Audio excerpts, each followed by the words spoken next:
Hi, good evening. നമ്മളുടെ 18ാമത്തെ സെഷനാണ്. ഇന്ന് നമ്മൾ ഡിസ്കസ് ചെയ്യാൻ പോകുന്ന രണ്ട് മേജർ ടോപ്പിക്സ്. ഒന്നാമത്തത് special officer for linguistic minorities, അതിനുശേഷം എമർജൻസി പ്രൊവിഷൻസിനെ പറ്റിയും നമ്മൾ ഡീറ്റെയിൽ ആയിട്ട് ഇന്ന് ഡിസ്കസ് ചെയ്യും. Let's start. നമ്മുടെ first topic special officer for linguistic minorities ആണ്.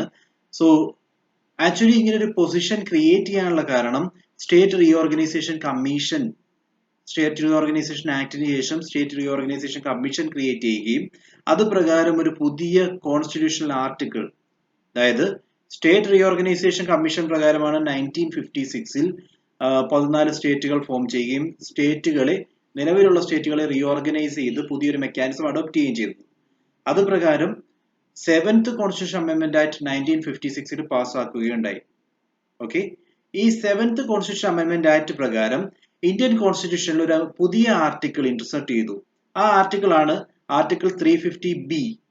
Article 350B of Indian constitution, that is included in part 17 of the constitution. കോൺസ്റ്റിറ്റ്യൂഷനിലെ പാർട്ട് 17-ൽ ഒരു പുതിയ ആർട്ടിക്കിൾ വന്നു. ആ ആർട്ടിക്കിൾ ആയിരുന്നു article 350B.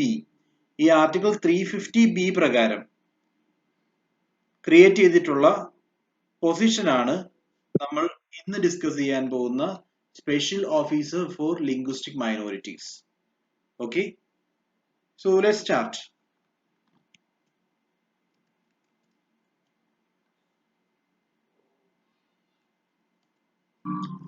Okay, so first discussion is on article 350B. എന്താണ് 350B എന്ന് മനസ്സിലാക്കുക. അതിനുശേഷം അതിന്റെ പ്രൊവിഷൻസ് ആയിരിക്കും നമ്മൾ ഇത് ആദ്യമായിട്ട് ഡിസ്കസ് ചെയ്യുന്നത്. പ്രൊവിഷൻ വഴി ഈ special officer for linguistic minorities എന്ന് പറഞ്ഞ പോസ്റ്റ് എന്തിനു വേണ്ടി ക്രിയേറ്റ് ചെയ്തു എന്ന് നമുക്ക് മനസ്സിലാക്കാം. ആദ്യമായി ആർട്ടിക്കിൾ 350Bയിൽ ഇൻക്ലൂഡ് ചെയ്തിട്ടുള്ള പ്രൊവിഷൻസ്. ഒന്നാമത്തെ important provision, there should be a special officer for linguistic minorities. He should be appointed by President of India. So first condition പറയുന്നത് ഇങ്ങനെ ഒരു പോസ്റ്റ് ഉണ്ടായിരിക്കണം, special officer for linguistic minorities. And ഈ post appoint ചെയ്യേണ്ടത്, ഈ പോസ്റ്റിലേക്കുള്ള ഇൻഡിവിജ്വലിനെ appoint ചെയ്യേണ്ടത് president of India ആണ്. And second condition, it should be the duty of the special officer to investigate all matters relating to the safeguards provided for the linguistic minorities under the constitution. Constitution പ്രകാരം linguistic മൈനോറിറ്റിക്ക് provide ചെയ്തിട്ടുള്ള എല്ലാ കാര്യങ്ങളും, അതായത് എല്ലാ safe ഗാർഡും നേരെയുള്ള രീതിയിലാണ് നടക്കുന്നതെന്ന് assure ചെയ്യുക. ഓക്കെ, അതുമായി ബന്ധപ്പെട്ട എല്ലാ കാര്യങ്ങളും ഇൻവെസ്റ്റിഗേറ്റ് ചെയ്യാനുള്ള ഉത്തരവാദിത്തം സ്പെഷ്യൽ ഓഫീസർക്കാണ്. As I said, കോൺസ്റ്റിറ്റ്യൂഷന്റെ ആർട്ടിക്കിൾ 350B ഇത് ഇൻട്രൊഡ്യൂസ് ചെയ്യുന്നത് 7th കോൺസ്റ്റിറ്റ്യൂഷൻ അമെൻമെന്റ് ആക്ട് 1957 പ്രകാരമാണ്, 56 പ്രകാരമാണ്. ഇത് പ്രകാരം 350B ഇൻസെർട്ട് ചെയ്യുമ്പോൾ ഒരു പുതിയ പോസ്റ്റ് ക്രിയേറ്റ് ചെയ്യുകയാണ് ചെയ്തത്. ആ പോസ്റ്റ് ആണ് special officer for linguistic minorities. ഈ special officer for linguistic minorities എന്ന് പറയുന്ന പോസ്റ്റിനെ അപ്പോയിന്റ് ചെയ്യുന്നത് പ്രസിഡന്റ് ഓഫ് ഇന്ത്യ ആണ്. ഇവരുടെ ബേസിക് പർപ്പസ് എന്ന് പറയുന്നത് investigate all matters relating to the safeguards provided for linguistic minorities under the constitution. Constitution പ്രകാരം ലിംഗ്വിസ്റ്റിക് മൈനോറിറ്റീസിന് പ്രൊവൈഡ് ചെയ്യുന്ന സ്പെഷ്യൽ റൈറ്റ്സ് അല്ലെങ്കിൽ അവർക്കുള്ള പ്രൊട്ടക്ഷൻ, അതിനെപ്പറ്റി അന്വേഷിക്കുക, അതുമായി ബന്ധപ്പെട്ടുള്ള കേസുകൾ ഇൻവെസ്റ്റിഗേറ്റ് ചെയ്യുക, അതേപോലെ എവിടെയെങ്കിലും വീഴ്ച വന്നിട്ടുണ്ടെങ്കിൽ അത് നടപ്പിലാക്കുക തുടങ്ങിയിട്ടുള്ള കാര്യങ്ങളാണ് ലിംഗ്വിസ്റ്റിക് മൈനോറിറ്റീസിന്റെ ഓഫീസർക്ക് ചെയ്യാനുള്ളത്. Then he would report to the president upon these matters at such intervals as president may direct. Then the parliament should place all such reports before each house. The president should place all such reports before each house of the parliament and send to the governments of the state concerned. Actually, ഇതിന്റെ duty നമ്മൾ പറഞ്ഞു, അതായത് reports create ചെയ്യുക, അതായത് investigation നടത്തിയതിനു ശേഷം അതുമായി ബന്ധപ്പെട്ട എന്താണ് ഇഷ്യൂ എന്ന് നമ്മൾ ക്ലിയർ ആയിട്ട് പറഞ്ഞു. സേഫ് ഗാർഡ്സ് ആണ് കോൺസ്റ്റിറ്റ്യൂഷൻ പ്രൊവൈഡ് ചെയ്യുന്ന ലിംഗ്വിസ്റ്റിക് മൈനോറിറ്റീസിനുള്ള പ്രൊട്ടക്ഷൻ. അതുമായി ബന്ധപ്പെട്ട് എന്തെങ്കിലും വയലേഷൻ വന്നിട്ടുണ്ടെങ്കിൽ അതിനെപ്പറ്റി അന്വേഷിക്കുക, അതിന്റെ റിപ്പോർട്ട് സബ്മിറ്റ് ചെയ്യുക എന്നുള്ളതാണ് സ്പെഷ്യൽ ഓഫീസറുടെ ഡ്യൂട്ടി. ഈ special officer is a constitutional position. Okay, കോൺസ്റ്റിറ്റ്യൂഷനിൽ ക്ലിയർ ആയിട്ട് പറയുന്ന ഒരു പ്രൊവിഷൻ ആണ് as per article 350B. So നമ്മൾ അത് മനസ്സിലാക്കിയിരിക്കണം. അത് പ്രകാരം പറയുന്നത് ഇദ്ദേഹം ഈ പറയുന്ന സ്പെഷ്യൽ ഓഫീസർ റിപ്പോർട്ട് ചെയ്യേണ്ടത് പ്രസിഡന്റിന്റെ അടുത്താണ്.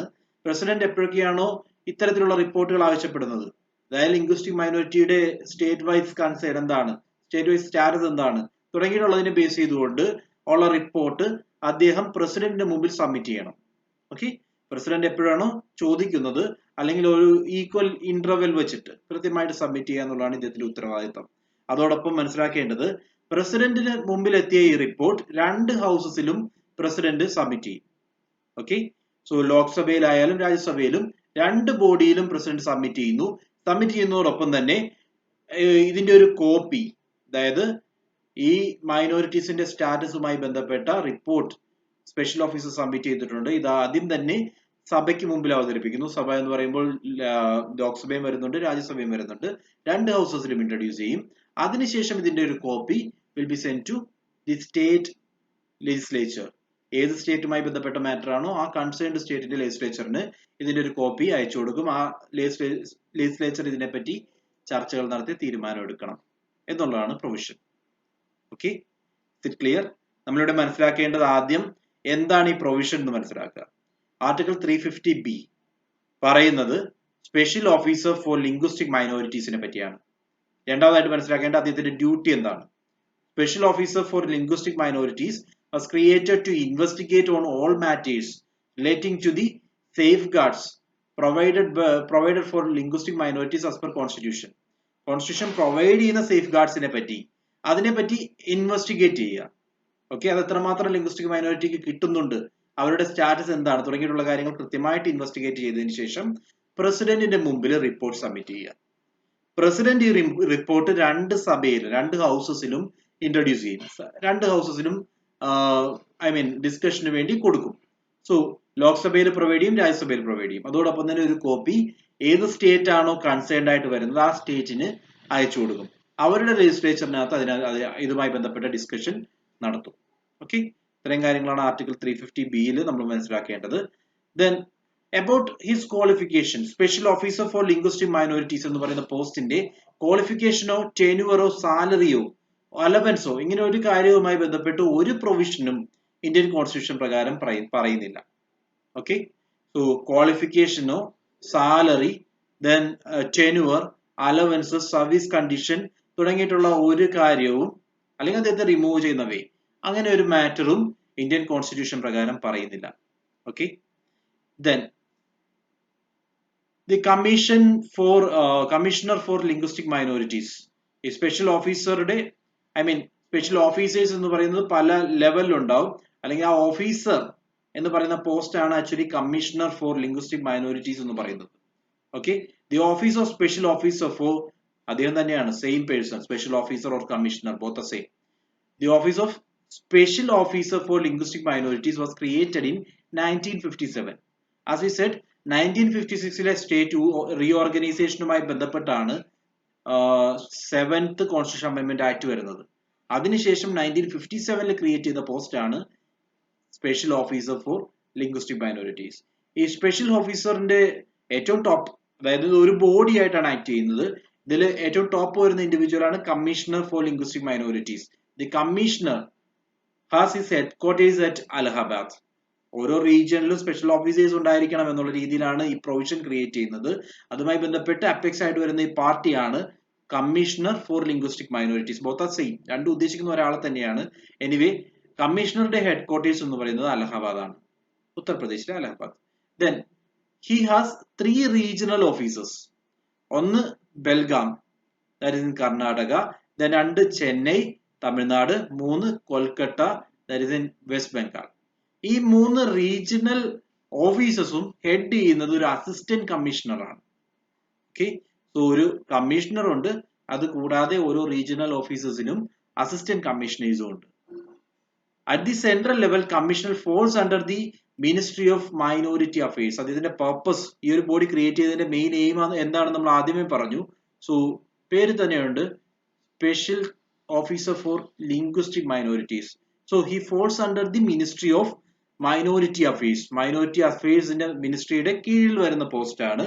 Then hence he submits the annual reports or other reports to the president through Union Minister for Minority Affairs. Okay, so ഇദ്ദേഹം ഡയറക്റ്റ് ആയിട്ട് പ്രസിഡന്റിന്റെ മുമ്പിൽ റിപ്പോർട്ട് സബ്മിറ്റ് ചെയ്യുകയല്ല ചെയ്യുന്നത്. ബിക്കോസ് ഇദ്ദേഹത്തിന് മുകളിൽ വരുന്ന ബോഡി എന്ന് പറയുന്നത് മിനിസ്ട്രി ഓഫ് മൈനോറിറ്റി അഫയേഴ്സ് ആണ്. ഈ മിനിസ്ട്രി ഓഫ് മൈനോറിറ്റി അഫയേഴ്സിന്റെ യൂണിയൻ മിനിസ്റ്റർ മീൻസ് അതിന്റെ മിനിസ്റ്റർ ആരാണോ അദ്ദേഹത്തിന്റെ മുമ്പിലാണ് റിപ്പോർട്ട് സബ്മിറ്റ് ചെയ്യുക. അദ്ദേഹം വഴി പ്രസിഡന്റിലേക്ക് റിപ്പോർട്ട് സബ്മിറ്റ് ചെയ്യുന്നു. This is the flow. എങ്ങനെയാണ് ആ റിപ്പോർട്ട് ഫ്ലോ ചെയ്യുന്നതെന്ന് വെച്ച് കഴിഞ്ഞാൽ ഫസ്റ്റ് മനസ്സിലാക്കുക, ഇദ്ദേഹം ക്രിയേറ്റ് ചെയ്യുന്നു സ്പെഷ്യൽ ഓഫീസർ, അതായത് കമ്മീഷണർ ക്രിയേറ്റ് ചെയ്യുന്നു. കമ്മീഷണർ ക്രിയേറ്റ് ചെയ്ത റിപ്പോർട്ട് അദ്ദേഹത്തിന്റെ സീനിയർ എന്ന് പറയുന്നത് മിനിസ്ട്രി ഓഫ് മൈനോറിറ്റി അഫയേഴ്സ് ആണ്. മൈനോറിറ്റി അഫയേഴ്സിൽ സബ്മിറ്റ് ചെയ്യുന്നു. സോ മിനിസ്ട്രി ഓഫ് മൈനോറിറ്റി അഫയേഴ്സിന്റെ ഹെഡ് എന്ന് പറയുന്നത് union minister for minority affairs ആണ്. അദ്ദേഹം അത് പ്രസിഡന്റിന്റെ മുമ്പിൽ എത്തിക്കുന്നു. So through union minister for minority affairs he submits his report to President of India. Then let's see what are his functions. Functions നോക്കുകയാണെങ്കിൽ ഫസ്റ്റ് ബേസിക് ഫംഗ്ഷൻ നമ്മൾ പറഞ്ഞത് തന്നെയാണ്, to investigate all matters relating to the safeguards provided to the linguistic minorities. Constitution provide ചെയ്യുന്ന linguistic മൈനോറിറ്റീസിന് constitution provide ചെയ്യുന്ന safe ഗാർഡ്സിനെ പറ്റി അതുമായി ബന്ധപ്പെട്ടുള്ള എല്ലാ കാര്യങ്ങളിലും ഇൻവെസ്റ്റിഗേഷൻ നടത്തി എങ്ങനെയുണ്ട്, എന്തെങ്കിലും വീഴ്ച വരുന്നുണ്ടോ എന്ന് ഉറപ്പുവരുത്തുകയാണ് ഇദ്ദേഹത്തിന്റെ ഉത്തരവാദിത്വം. വീഴ്ച വരുന്നില്ല എന്ന് ഉറപ്പുവരുത്തുകയാണ് ഇദ്ദേഹത്തിന്റെ ഉത്തരവാദിത്വം. രണ്ടാമതായിട്ട് to submit to the president of India the reports on the status of implementation of the constitutional and the nationally agreed safeguards for the linguistic minorities. Linguistic മൈനോറിറ്റിക്ക് വേണ്ടി പ്രൊവൈഡ് ചെയ്തിട്ടുള്ള സേഫ് ഗാർഡ്സ് എങ്ങനെയാണ് implement ചെയ്യുന്നത്, അതിന്റെ ഇംപ്ലിമെന്റേഷനുമായി ബന്ധപ്പെട്ടിട്ടുള്ള reports പ്രസിഡന്റിന്റെ മുമ്പിൽ submit ചെയ്യുക എന്നുള്ളതാണ് ഇദ്ദേഹത്തിന്റെ ഉത്തരവാദിത്വം. അവിടെ നമ്മൾ പറഞ്ഞു പ്രസിഡന്റിന്റെ മുമ്പിൽ ഇദ്ദേഹം സബ്മിറ്റ് ചെയ്യുന്നത് ഇദ്ദേഹത്തിന്റെ സീനിയർ ആയിട്ടുള്ള അല്ലെങ്കിൽ ഇദ്ദേഹത്തിന്റെ ministry, that is ministry of minority അഫയേഴ്സിന്റെ യൂണിയൻ മിനിസ്റ്ററുമായി ബന്ധപ്പെട്ട് അദ്ദേഹം വഴിയായിരിക്കും പ്രസിഡന്റിലേക്ക് എത്തുന്നത്. Then last function to monitor the implementation of the safeguards through questionnaires, visit, conferences, seminar, meeting, review mechanism, etc. So ഇത്തരത്തിലുള്ള ഇംപ്ലിമെന്റേഷൻ, അതായത് സേഫ് ഗാർഡ്സ് എങ്ങനെ ഇംപ്ലിമെന്റ് ചെയ്യുന്നു എന്ന് മനസ്സിലാക്കാൻ വേണ്ടി ഡിഫറെന്റ് ക്വസ്റ്റ്യനേഴ്സ് ക്രിയേറ്റ് ചെയ്യുന്നു, അവർക്ക് എത്രമാത്രം ബെനിഫിറ്റ്സ് കിട്ടുന്നുണ്ടെന്ന് അറിയാൻ വേണ്ടി. അതേപോലെ ഫ്രീക്വന്റ് ആയിട്ടുള്ള വിസിറ്റ് കണ്ടക്ട് ചെയ്യുന്നു, may be in minority affairs officers, അതുമായി ബന്ധപ്പെട്ട് വരുന്ന ഓഫീസേഴ്സും ഓഫീസേഴ്സിന്റെ വർക്കിംഗും ഒക്കെ ക്രോസ് ചെക്ക് ചെയ്യാനുള്ള അധികാരം ഇദ്ദേഹത്തിനുണ്ട്. സോ അങ്ങനെ ക്രോസ് ചെക്ക് ചെയ്തിട്ട് മീറ്റിംഗ്സും സെമിനാർസും ഒക്കെ കണ്ടക്ട് ചെയ്യുന്നത് വഴി ഇപ്പോഴത്തെ സ്റ്റാറ്റസ് എന്താണെന്ന് മനസ്സിലാക്കുന്നു. ആ സ്റ്റാറ്റസുമായി ബന്ധപ്പെട്ട് റിപ്പോർട്ട് പ്രസിഡന്റിന്റെ മുമ്പിൽ എത്തിക്കുക എന്നുള്ളതാണ് ഇദ്ദേഹത്തിന്റെ ഉത്തരവാദിത്വം.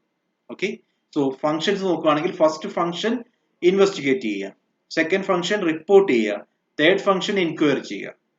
Okay, investigate, report and enquire, ഇത് മൂന്ന് കാര്യങ്ങളാണ് വരുന്നത്. അതായത് ഇംപ്ലിമെന്റേഷൻ എങ്ങനെ വരുന്നുണ്ടെന്ന് മനസ്സിലാക്കുക എന്നുള്ളതാണ് എൻക്വയറി പറഞ്ഞത്. ദെൻ ഇൻവെസ്റ്റിഗേറ്റ്, എങ്ങനെയാണ് ഇംപ്ലിമെന്റേഷൻ, ഏതൊക്കെ രീതിയിൽ സേഫ് ഗാർഡ്സ് ഇംപ്ലിമെന്റ് ചെയ്തിട്ടുണ്ടെന്ന് എന്നറിയാൻ വേണ്ടിയാണ്, രണ്ടും almost similar. And finally based on this investigation and all those things he will submit the report to the President of India. President of India മുന്നിൽ report submit ചെയ്യുന്നു. Then objectives of creating such a post, എന്തുകൊണ്ട് ഇങ്ങനെ ഒരു post create ചെയ്യുന്നു, അതിന്റെ aim എന്താണ്, objectives എന്താണെന്ന് ചോദിച്ചു കഴിഞ്ഞാൽ first to provide equal opportunities to the linguistic minorities for inclusion, development and national integration. So linguistic മൈനോറിറ്റീസിനെ അവരെ ഫിനാൻഷ്യൽ ഇൻക്ലൂഷൻ അല്ലെങ്കിൽ കമ്മ്യൂണിറ്റി ഇൻക്ലൂഷനകത്ത് വരുന്നുണ്ടെന്ന് ഉറപ്പാക്കുക. ഓക്കെ, അതായത് മറ്റുള്ളവരുടെ ഒപ്പം ഈ ലിംഗ്വിസ്റ്റിക് മൈനോറിറ്റിയെ ഉൾപ്പെടുത്താൻ നമുക്ക് സാധിക്കുന്നുണ്ട് എന്നുള്ളത് എഷ്യൂർ ചെയ്യുക. അതേപോലെ അവരുടെ ഡെവലപ്മെന്റ് എഷ്യൂർ ചെയ്യുക. ദെൻ നാഷണൽ ഇന്റഗ്രേഷന് വേണ്ടി, യൂണിറ്റി, ഐക്യം ഉറപ്പാക്കാൻ വേണ്ടി ലിംഗ്വിസ്റ്റിക് മൈനോറിറ്റി ഒരിടത്തും ഇക്വാലിറ്റിയിൽ നിന്ന് പുറത്തു പോയിട്ടില്ല എന്ന് ഉറപ്പാക്കുക എന്നുള്ളതാണ് ഫസ്റ്റ് ഒബ്ജക്റ്റീവ്. രണ്ടാമതായിട്ട് to spread awareness amongst the linguistic minorities about safeguard available to them. അവർക്ക് അവൈലബിൾ ആയിട്ടുള്ള സേഫ് ഗാർഡ്സ് എന്തൊക്കെയാണ്, അവർക്ക് എന്തൊക്കെ സ്പെഷ്യൽ പ്രൊവിഷൻസ് ആണ് കോൺസ്റ്റിറ്റ്യൂഷൻ പ്രകാരം ഉള്ളത് എന്ന് അവരെ അറിയിക്കുക. രണ്ട് ഒബ്ജക്റ്റീവ്സ് ആയി. ഒന്നാമത്തെ ഒബ്ജക്റ്റീവ്സ് ഈക്വൽ ഓപ്പർച്യൂണിറ്റീസ് ലിംഗ്വിസ്റ്റിക് മൈനോറിറ്റീസിന് കിട്ടുന്നുണ്ട് എന്ന് അഷ്യൂർ ചെയ്യുക.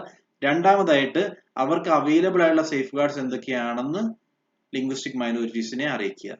മൂന്നാമതായിട്ട് to ensure effective implementation of safeguards provided for the linguistic minorities in the constitution and other safeguards which are agreed to by the states or union territories.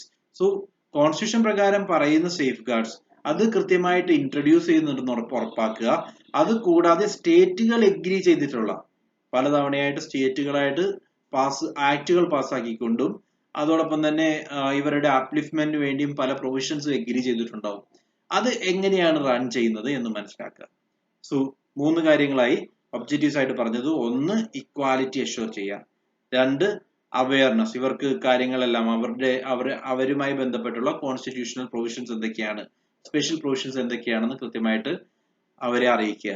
3ാമതായിട്ട് ഈ പറഞ്ഞ കാര്യങ്ങൾ special provisions ഒക്കെ കൃത്യമായിട്ട് ഇംപ്ലിമെന്റ് ചെയ്യുന്നുണ്ടെന്ന് ഉറപ്പാക്കുക. And 4th to handle the representations for redressal of grievances related to the safeguard of linguistic minorities.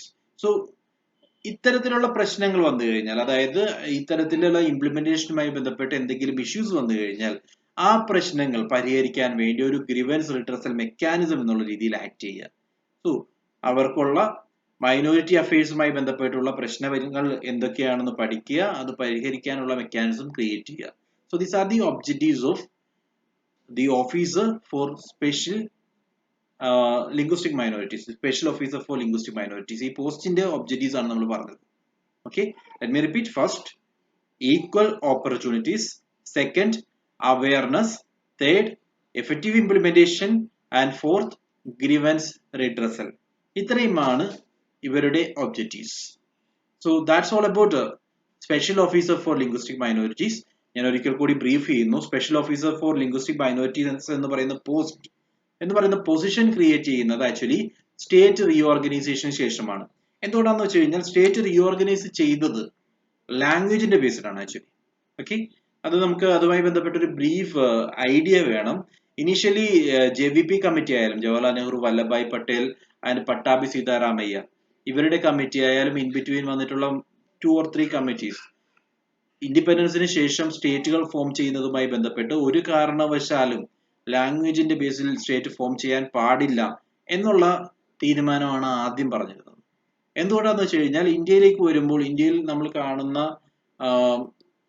ഓരോ സ്റ്റേറ്റിനും ഓരോ language എന്ന് പറയുന്ന ഒരു കൺസെപ്റ്റ് ഒരിടത്തും തന്നെയില്ല. എല്ലാ സ്റ്റേറ്റുകളും തന്നെ ഒന്നിൽ കൂടുതൽ ഭാഷ സംസാരിക്കുന്ന ആളുകളെ നമുക്ക് കാണാൻ സാധിക്കും. അതുകൊണ്ട് നമ്മൾ ഇൻ കേസ് ഓരോ സ്റ്റേറ്റിനെയും ഓരോ ലാംഗ്വേജ് വെച്ച് ഡിവൈഡ് ചെയ്ത് കഴിഞ്ഞാൽ സംഭവിക്കാൻ പോകുന്നത് ലാംഗ്വേജ് വെച്ചിട്ടുള്ള ഒരു ബൈഫർഗേഷൻ പിന്നീട് സംഭവിക്കും. ഓരോ സ്റ്റേറ്റിനും അവരവരുടേതായ സോവറിറ്റി വേണമെന്ന് തോന്നും, പരസ്പരം ഫൈറ്റ് ചെയ്യാൻ തുടങ്ങും എന്നുള്ള ഒരു ഇഷ്യൂ കൊണ്ടാണ് ഇനീഷ്യലി ജവഹർലാൽ നെഹ്റു ഉൾപ്പെട്ട കമ്മിറ്റി പോലും ഈ ഒരു ലിംഗ്വിസ്റ്റിക് ബേസിലുള്ള നാഷണൽ റീഓർഗനൈസേഷനെ എതിർത്തത്. പിന്നീട് 1954 പോറ്റി ശ്രീരാമല്ലു എന്ന് പറയുന്ന ആന്ധ്രാപ്രദേശുകാരൻ ലിംഗ്വിസ്റ്റിക് ബേസിൽ റീഓർഗനൈസേഷൻ വേണമെന്ന് ആവശ്യപ്പെട്ടുകൊണ്ട് ആത്മഹത്യ ചെയ്യുകയുണ്ടായി. സോ അതോടുകൂടി ഒരു ലിംഗ്വിസ്റ്റിക് ബേസിലുള്ള റീഓർഗനൈസേഷന് വേണ്ടിയുള്ള ഒരു മാസ് അജിറ്റേഷൻ ക്രിയേറ്റ് ചെയ്തു. ഈ ഒരു മാസ് അജിറ്റേഷൻ ആണ് പിന്നീട് 1956 ലിംഗ്വിസ്റ്റിക് റീഓർഗനൈസേഷൻ ആയിട്ട് മാറിയത്. ഓക്കെ, ദെൻ ഇത്തരത്തിലുള്ള പ്രശ്നങ്ങൾ വരുമ്പോൾ വേറൊരു ഓൾട്ടർനേറ്റീവും ഇല്ലാതെ ഫൈനലി ലിംഗ്വിസ്റ്റിക് ബേസിലുള്ള റീഓർഗനൈസേഷനെ എഗ്രി ചെയ്യുകയായിരുന്നു. അങ്ങനെ വന്നപ്പോൾ സംഭവിക്കുന്നത്, ഇന്ത്യയിലേക്ക് വരുമ്പോൾ ഇന്ത്യയിൽ നിങ്ങൾ കാണുന്ന അല്ലെങ്കിൽ നമ്മൾ കാണുന്ന ഈ ഒരു 28 സ്റ്റേറ്റ്സും 28 ലാംഗ്വേജ് എന്ന് പറഞ്ഞൊരു കൺസെപ്റ്റ് അല്ല. 28 സ്റ്റേറ്റ്സും 22 ലാംഗ്വേജസ് ആസ് പെർ കോൺസ്റ്റിറ്റ്യൂഷൻ പറയുന്ന 22 plus languages. Then when it comes to the reality almost 1500 languages ആണ്. 1500ഓളം ലാംഗ്വേജസ് ഉണ്ട്. ഈ 1500ഓളം ലാംഗ്വേജസിനെ ഓരോ സ്റ്റേറ്റ്സ് ആയിട്ട് ഡിവൈഡ് ചെയ്യുകയാണെങ്കിൽ 1500 സ്റ്റേറ്റ്സ് ക്രിയേറ്റ് ചെയ്യുക എന്ന് പറയുന്നത് ഇമ്പോസിബിൾ ആണ്. അതുകൊണ്ട് തന്നെ ഓരോ സ്റ്റേറ്റിലും ലാംഗ്വേജിന്റെ ബേസിലുള്ള മൈനോറിറ്റീസിനെ നമുക്ക് കാണാൻ സാധിക്കും. ഓക്കെ, ഈ ലാംഗ്വേജിന്റെ ബേസിലുള്ള മൈനോറിറ്റീസിന്റെ ഇൻട്രസ്റ്റ് പ്രൊട്ടക്ട് ചെയ്യുകയാണ് ആക്ച്വലി ഈ ഒരു പോസ്റ്റിന്റെ ബേസിക് എയിം. പോസ്റ്റ് ഞാൻ റിപ്പീറ്റ് ചെയ്യുന്നു, special officer for linguistic minorities. ഈ ഒരു പോസ്റ്റ് ക്രിയേറ്റ് ചെയ്തതിന്റെ എയിം ഇതാണ്, ലാംഗ്വേജ് ബേസിലുള്ള മൈനോറിറ്റീസിന്റെ ഇൻട്രസ്റ്റ് പ്രൊട്ടക്ട് ചെയ്യുക. ഓക്കെ, സോ ആ ഒരു എയിമോട് കൂടി 7th കോൺസ്റ്റിറ്റ്യൂഷൻ അമെൻഡ്മെന്റ് ആക്ട് പാസ്സാക്കുന്നു. That was in 1956. 1956 7th constitution amendment act act പ്രകാരം ഒരു പുതിയ ആർട്ടിക്കിൾ ഇൻസേർട്ട് ചെയ്തു. ആ ആർട്ടിക്കിൾ ആണ് 350B. ഇൻസേർട്ട് ചെയ്തിട്ടുള്ളത് പാർട്ട് 17-ലാണ്. 350B കൊണ്ട് ഉദ്ദേശിക്കുന്നത് ഒരു special officer was to be created. ആ പോസ്റ്റിന്റെ പേരാണ് special officer for linguistic minorities. So അദ്ദേഹത്തിന്റെ പർപ്പസ് നമ്മൾ പറഞ്ഞു. ലിംഗ്വിസ്റ്റിക് മൈനോറിറ്റീസുമായി ബന്ധപ്പെട്ട് കോൺസ്റ്റിറ്റ്യൂഷൻ പ്രൊവൈഡ് ചെയ്യുന്ന സ്പെഷ്യൽ റൈറ്റ്സ്, അദ്ദേഹം അവർക്കുള്ള അഡീഷണൽ റൈറ്റ്സ് കൃത്യമായിട്ട് കിട്ടുന്നുണ്ട് എന്ന് അഷ്യൂർ ചെയ്യുകയാണ് ഇദ്ദേഹത്തിന്റെ ഡ്യൂട്ടി. ദെൻ അതിനുവേണ്ടി അതുമായി ബന്ധപ്പെട്ടുള്ള റിപ്പോർട്ട്സ് പ്രസിഡന്റിന്റെ മുമ്പിൽ എത്തിക്കുക.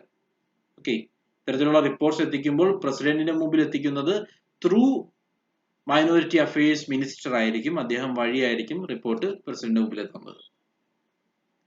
ഇത്രയും കാര്യങ്ങൾ ഓർക്കുക. Moving on to the second topic. നമ്മൾ ഇന്ന് ഡിസ്കസ് ചെയ്യാൻ പോകുന്ന രണ്ടാമത്തെ ടോപ്പിക് എമർജൻസി പ്രൊവിഷൻസ് ആണ്. ഇന്ത്യൻ കോൺസ്റ്റിറ്റ്യൂഷൻ പ്രകാരം 3 തരത്തിലുള്ള എമർജൻസീസ് ആണ് പ്രൊവൈഡ് ചെയ്തിട്ടുള്ളത്. എമർജൻസീസിന് വേണ്ടിയുള്ള പ്രൊവിഷൻസ് ആണ് പ്രൊവൈഡ് ചെയ്തിട്ടുള്ളത്. ആദ്യത്തേത് ആർട്ടിക്കിൾ 352. ആർട്ടിക്കിൾ 352 എന്ന് പറയുന്നത് നാഷണൽ എമർജൻസി ആണ്. Then article 356 relating to state emergency, article 360 relating to financial emergency. So നമ്മൾ ഈ 3 ആർട്ടിക്കിളിലെയും 3 പ്രൊവിഷൻസിനെ പറ്റി ഇന്ന് ഡിസ്കസ് ചെയ്യും. So first article 352, that is relating to national emergency. National emergency, ഓരോ എമർജൻസി നമ്മൾ പറയുമ്പോഴും മനസ്സിലാക്കേണ്ടത് ഏത് സാഹചര്യത്തിലാണ് ഇത്തരത്തിലുള്ള എമർജൻസി ഇമ്പോസ് ചെയ്യുന്നത്. ഇങ്ങനെ ഒരു എമർജൻസി വരുമ്പോൾ അതിന്റെ ഫീച്ചേഴ്സ് എന്തൊക്കെയാണ്, ദെൻ അത് ഏത് രീതിയിലാണ് ഇഫക്റ്റ് ചെയ്യുന്നത്, എങ്ങനെയാണ് അതിന്റെ ഇഫക്റ്റ് വരുന്നത്. സോ ഇത്തരത്തിലായിരിക്കും ഡിവൈഡ് ചെയ്ത് നമ്മൾ ഡിസ്കസ് ചെയ്യാൻ പോകുന്നത്. ഇമ്പോസിഷൻ വരുമ്പോൾ ഇമ്പോസിഷൻ എങ്ങനെയാണ്, എപ്പോഴാണ് നടത്താവുന്നത്, രണ്ടാമതായിട്ട് ഇമ്പോസിഷൻ വന്നു കഴിഞ്ഞാൽ അതിന്റെ ഫീച്ചേഴ്സ്, ദെൻ അത് എങ്ങനെ ഇഫക്റ്റ് ചെയ്യുന്നു. So 3 part. ആദ്യത്തെ article 352, national emergency, when it can be imposed. Let's see, there are 3 conditions for the imposition of national emergency.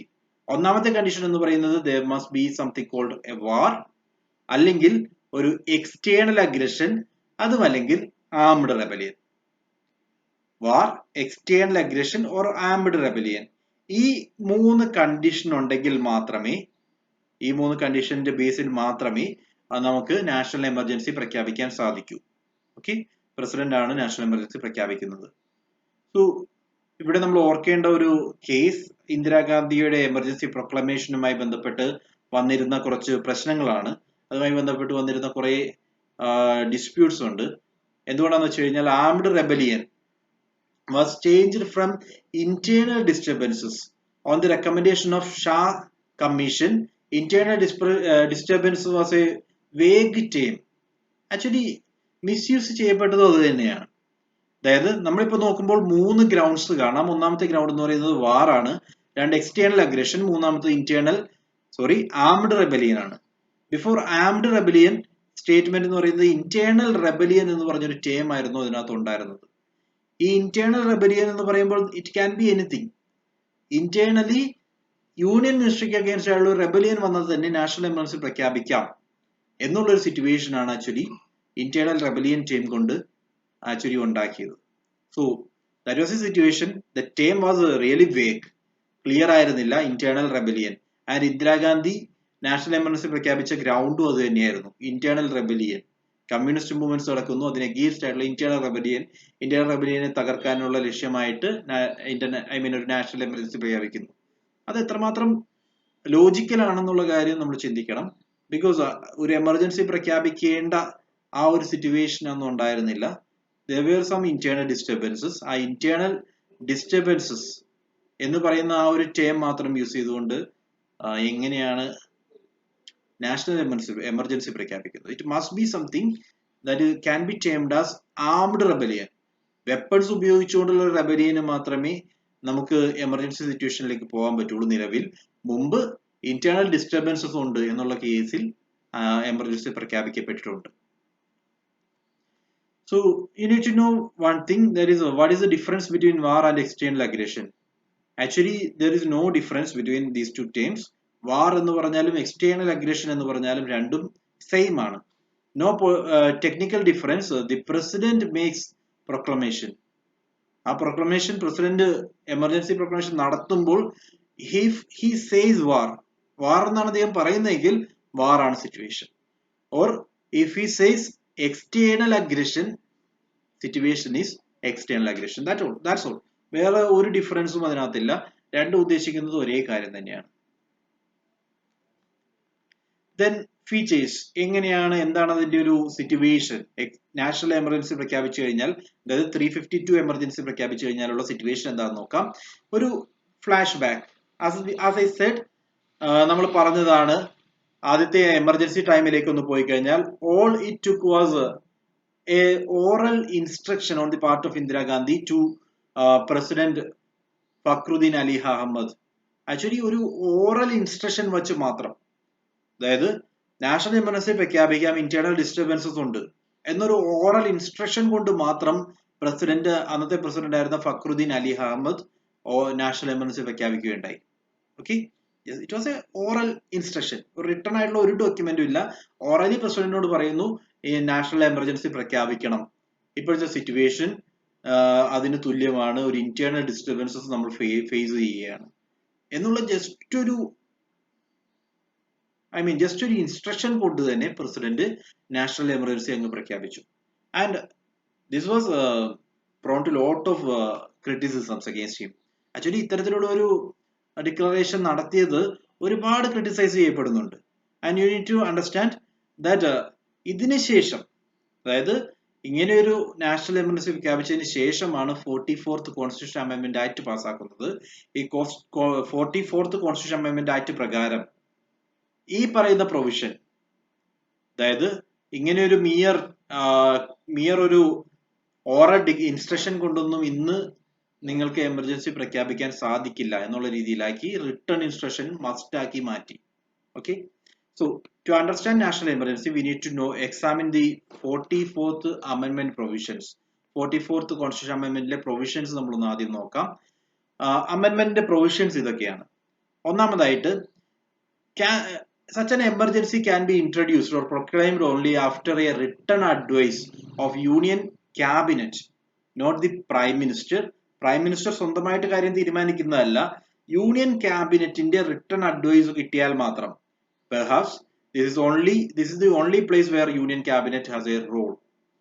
ബാക്കി ഏതൊരു സിറ്റുവേഷൻ എടുത്തു കഴിഞ്ഞാലും പ്രസിഡന്റ് പ്രൈം മിനിസ്റ്റർ ഇൻസ്ട്രക്ട് ചെയ്യുന്നു, പ്രൈം മിനിസ്റ്റർ പറയുന്നു എന്നുള്ള രീതിയിലാണെങ്കിൽ, ഇന്ന് നാഷണൽ എമർജൻസി ഡിക്ലെയർ ചെയ്യണമെങ്കിൽ പ്രൈം മിനിസ്റ്റർ പറഞ്ഞാൽ മാത്രം പോരാ, യൂണിയൻ ക്യാബിനറ്റിന്റെ റിട്ടേൺ അഡ്വൈസോട് കൂടി മാത്രമേ നിലവിൽ നാഷണൽ എമർജൻസി അണ്ടർ 352 പ്രഖ്യാപിക്കാൻ സാധിക്കൂ.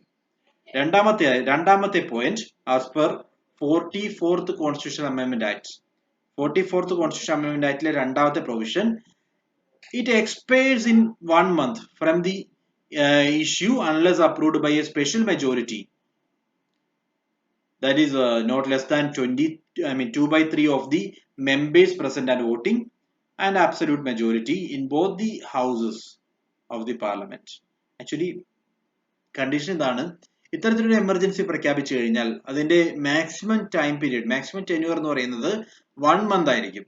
1 month കഴിയുമ്പോൾ എമർജൻസി ഓട്ടോമാറ്റിക്കലി ക്യാൻസൽഡ് ആവും. സോ ഈ എമർജൻസി വീണ്ടും കണ്ടിന്യൂ ചെയ്യണമെങ്കിൽ അതിന്റെ കണ്ടീഷൻ ഇതാണ്, ഒരു സ്പെഷ്യൽ മെജോറിറ്റിയോടുകൂടി 2 ഹൗസസിലും ബില്ല് പാസ്സായാൽ മാത്രമേ എമർജൻസി പിന്നീട് കണ്ടിന്യൂ ചെയ്യാൻ പറ്റുകയുള്ളൂ. 2 കണ്ടീഷനായി. ഒന്നാമത്തെ കണ്ടീഷൻ നമ്മൾ പറഞ്ഞത്, return advice of union cabinet ഉണ്ടെങ്കിൽ മാത്രമേ പ്രസിഡന്റിന് നാഷണൽ എമർജൻസി പ്രഖ്യാപിക്കാൻ സാധിക്കൂ. Because it was misused. Indira Gandhi government അത് മിസ്യൂസ് ചെയ്തു എന്നുള്ളത് കൊണ്ട് തന്നെയാണ് national emergency പ്രഖ്യാപിക്കണമെങ്കിൽ return advice of union cabinet വേണം എന്ന് മസ്റ്റ് ആയിട്ട് പറയുന്നത്. രണ്ടാമതായിട്ട്, ഇത്തരത്തിലൊരു എമർജൻസി പ്രഖ്യാപിക്കുകയാണെങ്കിൽ അതിന്റെ ടൈം ഡ്യൂറേഷൻ എന്ന് പറയുന്നത് നെക്സ്റ്റ് 1 month ആയിരിക്കും. 1 month എൻഡ് ചെയ്തു കഴിഞ്ഞാൽ പിന്നീട് ഇത് എക്സ്റ്റെൻഡ് ചെയ്യണമെങ്കിൽ 2 ഹൗസസും, ലോക്സഭയും രാജ്യസഭയും സ്പെഷ്യൽ മെജോറിറ്റിയോടുകൂടി, ആബ്സല്യൂട്ട് മെജോറിറ്റിയോടുകൂടി ഒരു ബില്ല് പാസ്സാക്കിയാൽ മാത്രമേ സാധിക്കൂ. Then if Lok Sabha is dissolved, then Rajya Sabha shall approve it within 1 month, and reconstitute Lok Sabha shall ratify it within 30 days. അതായത് ഇങ്ങനെ ഒരു കേസ് വന്നപ്പോൾ നാഷണൽ എമർജൻസി പ്രഖ്യാപിക്കുന്ന ടൈമിൽ ലോക്സഭ നിലവിലില്ല, അല്ലെങ്കിൽ ലോക്സഭ ഡിസോൾവ് ചെയ്തതോടുകൂടിയാണ് നാഷണൽ എമർജൻസി പ്രഖ്യാപിച്ചത്. അങ്ങനെ ഒരു സിറ്റുവേഷൻ വന്നു കഴിഞ്ഞാൽ, ലോക്സഭയുടെ ഡിസൊല്യൂഷൻ വന്നിട്ടുണ്ടെങ്കിൽ, അതിനർത്ഥം രാജ്യസഭയ്ക്ക് ഇത്തരത്തിലൊരു അപ്രൂവൽ വന്നതിന് ശേഷം 1 മന്തിനുള്ളിൽ പാസ്സാക്കാം. ഓക്കെ, എക്സ്റ്റൻഷന് വേണ്ടി 1 മന്തിനുള്ളിൽ രാജ്യസഭയ്ക്ക് പാസ്സാക്കാം. അതിനുശേഷം എന്നാണോ ലോക്സഭ വീണ്ടും ഹൗസിൽ വരുന്നത്, ആ വന്ന ടൈം തൊട്ട് 30 ദിവസത്തിനുള്ളിൽ ലോക്സഭയ്ക്ക് അത് റീകൺസിഡർ ചെയ്യാം. These are the provisions. Then fourth provision, once approved, the proclamation is extended for 6 months, which can be extended again for 6 months. Actually, ഇങ്ങനെ ആദ്യത്തെ ലെവലിൽ യൂണിയൻ ക്യാബിനറ്റിന്റെ അഡ്വൈസോട് കൂടി പ്രസിഡന്റ് പ്രൊക്ലെയിം ചെയ്തു കഴിഞ്ഞാൽ 1 മാസമായിരിക്കും അതിന്റെ ടൈം ഡ്യൂറേഷൻ. അതിനുശേഷം ലോക്സഭയും രാജ്യസഭയും സ്പെഷ്യൽ മെജോറിറ്റിയോട് ഇത് അപ്രൂവ് ചെയ്യുകയാണെങ്കിൽ, അതായത് എക്സ്റ്റെൻഡ് ചെയ്യാൻ തീരുമാനിക്കുകയാണെങ്കിൽ, അതിന്റെ അർത്ഥം it will extend for the next 6 months, ഒരു 6 മാസം കൂടി എക്സ്റ്റെൻഡ് ചെയ്യപ്പെടുന്നു. ദെൻ ഇങ്ങനെ 6 മാസം കൂടി എക്സ്റ്റെൻഡ് ചെയ്യുന്നത് 6 മാസത്തിന് ശേഷം വീണ്ടും വേണമെങ്കിൽ ലോക്സഭയ്ക്കും രാജ്യസഭയ്ക്കും തീരുമാനിച്ച് വീണ്ടും ഒരു 6 മാസവും കൂടി എക്സ്റ്റെൻഡ് ചെയ്യാം. Then not less than 1/10 of the members of Lok Sabha may give notice in writing to the Speaker or President. If there is no session, a special session of the Lok Sabha shall be held within 14 days. If the resolution, the President has to revoke emergency revoke ചെയ്യുന്ന situation, revoke ചെയ്യുമ്പോൾ actually extend ചെയ്യണമെങ്കിൽ, extend ചെയ്യാനുള്ള ഒരു resolution introduce ചെയ്യണമെങ്കിൽ തന്നെ 1/10 of the MPs, ലോക്സഭയിലെ 1/10 of the MPs agree ചെയ്താൽ മാത്രമേ ഇങ്ങനെ എക്സ്റ്റെൻഡ് ചെയ്യാനുള്ള ഒരു റെസൊല്യൂഷൻ ഇൻട്രൊഡ്യൂസ് ചെയ്യാൻ സാധിക്കൂ. അങ്ങനെ 1/10 എംപിമാർ എഗ്രി ചെയ്തിട്ടൊരു റെസൊല്യൂഷൻ വരുന്നില്ലെങ്കിൽ ലോക്സഭയിലെ പ്രസിഡന്റ് ഇത്തരത്തിലുള്ള എമർജൻസി പിൻവലിച്ചാലേ പറ്റൂ. Okay, so these are the provisions under 44th Constitutional Amendment Act with regard to emergency provisions. Emergency പ്രൊവിഷൻസുമായിട്ട് ബന്ധപ്പെട്ട് വരുന്ന 44th Constitutional Amendment Actലെ ബേസിക് പ്രൊവിഷൻസ് ഇതെല്ലാമാണ്. Let me repeat. First provision, prime മിനിസ്റ്റർക്ക് സ്വന്തമായിട്ട് ഇവിടെ കാര്യങ്ങൾ തീരുമാനിക്കാൻ സാധിക്കില്ല, അല്ലെങ്കിൽ പ്രൈം മിനിസ്റ്ററുടെ റോള് മിറ്റിഗൈസ് ചെയ്യപ്പെടുന്നു. ഓക്കെ, സോ ഇവിടെ സംഭവിക്കുന്നത് യൂണിയൻ ക്യാബിനറ്റ് പ്രസിഡന്റ് ഒരു റിട്ടേൺ അഡ്വൈസ് കൊടുത്താൽ മാത്രമേ പ്രസിഡന്റിന് എമർജൻസി പ്രൊക്ലെയിം ചെയ്യാൻ സാധിക്കൂ. ഇത്തരത്തിലുള്ള എമർജൻസിയുടെ ടൈം പീരീഡ് എന്ന് പറയുന്നത് 1 month ആയിരിക്കും. ഈ 1 month കഴിയുമ്പോൾ ലോക്സഭയും രാജ്യസഭയും വീണ്ടും ഒരു സ്പെഷ്യൽ റെസൊല്യൂഷൻ പാസ്സാക്കുന്നത് വഴി, സ്പെഷ്യൽ മെജോറിറ്റി റെസൊല്യൂഷൻ പാസ്സാക്കുന്നത് വഴി ഇതിനെ 6 മാസം കൂടി എക്സ്റ്റെൻഡ് ചെയ്യാം. ഓക്കെ, ദെൻ ലോക്സഭ നിലവിലില്ലെങ്കിൽ രാജ്യസഭയിൽ സ്പെഷ്യൽ റെസൊല്യൂഷൻ പാസ്സാക്കുന്നത് വഴി എക്സ്റ്റെൻഡ് ചെയ്യാം. ദെൻ ലോക്സഭ എന്നാണോ തിരിച്ചു വരുന്നത് അവിടെ 30 ദിവസത്തിനുള്ളിൽ അവരുടെ ടൈം പീരീഡ് വീണ്ടും എക്സ്റ്റെൻഡ് ചെയ്യുകയാണ്. ലോക്സഭ വീണ്ടും പുതിയ ലോക്സഭ എപ്പോഴാണോ നിലവിൽ വരുന്നത്, വന്നതിന് ശേഷം 30 ദിവസത്തിനുള്ളിൽ ഈ പറയുന്ന പ്രൊക്ലമേഷൻ അക്സെപ്റ്റ് ചെയ്യണം. ഓക്കെ, ദാറ്റ് മീൻസ് അവരും 2/3 മെജോറിറ്റിയിൽ ഇത് പാസ്സാക്കണം. എന്നാൽ മാത്രമേ 6 മാസം എക്സ്റ്റൻഷൻ കിട്ടുള്ളൂ. 6 മാസം കഴിയുമ്പോൾ വീണ്ടും ഒരു 6 മാസത്തേക്ക് കൂടി എക്സ്റ്റെൻഡ് ചെയ്യാനുള്ള പ്രൊവിഷൻ ഉണ്ട്. അതും ഇവർ രണ്ടുപേരും സ്പെഷ്യൽ മെജോറിറ്റിയോട് കൂടി പാസ്സാക്കുകയാണെങ്കിൽ. ആൻഡ് ഫൈനലി ഇത്തരത്തിലുള്ള ഒരു എക്സ്റ്റൻഷന് വേണ്ടിയുള്ള, അതായത് നമ്മൾ പറഞ്ഞു ലോക്സഭയും രാജ്യസഭയും അപ്രൂവ് ചെയ്യുന്നു. സോ അത്തരത്തിലുള്ള ഒരു എക്സ്റ്റൻഷന് വേണ്ടി ലോക്സഭയും രാജ്യസഭയും ഒരു റെസൊല്യൂഷൻ മുന്നോട്ട് വയ്ക്കണമെങ്കിൽ 1/10 of the MPs, ലോക്സഭയുടെയാണ് എസ്പെഷ്യലി, ലോക്സഭയുടെ 1/10 of the MPs എഗ്രി ചെയ്താൽ മാത്രമേ ഇത്തരത്തിലൊരു റെസൊല്യൂഷൻ മുന്നോട്ട് കൊണ്ടുപോകാൻ സാധിക്കൂ.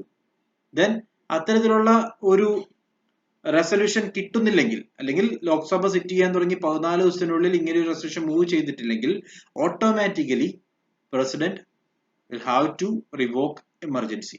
ആ പ്രൊക്ലമേഷൻ റിവോക്ക് ചെയ്യേണ്ടി വരും. These are the conditions under 44th Constitutional Amendment Act. Then effects. നമ്മൾ പറഞ്ഞു 3 പാർട്ടായിട്ടായിരിക്കും ഡിസ്കസ് ചെയ്യുക. ഒന്ന് what, then features, effects. Effects എക്സിക്യൂട്ടീവിനെ സംബന്ധിച്ച് state government is not suspended. State government അതേ രീതിയിൽ കണ്ടിന്യൂ ചെയ്യുന്നു. Union government can issue ordinance to the state government or subjects of state list.